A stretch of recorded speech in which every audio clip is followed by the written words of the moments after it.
nós está diante de dia hobby importante para viajar aqui para a comunidade de Peru.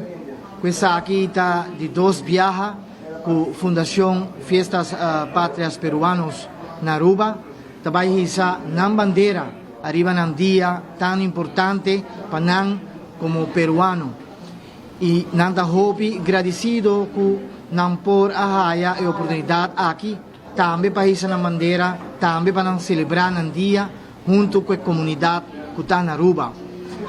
A Fundação Fiestas Pátrias Peruanos na Aruba ha acercado o departamento para ajudar em alguma diligência e preparação para o dia aqui, qual nós estamos contentes de por ajudar para celebrar o dia aqui.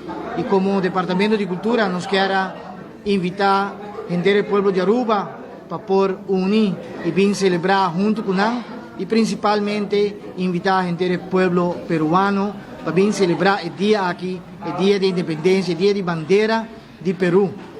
Se não perece aqui, que vai tomar lugar dia domingo, arriba dia 28 de julho, for de 10 horas ainda até o dia 2 horas e meia.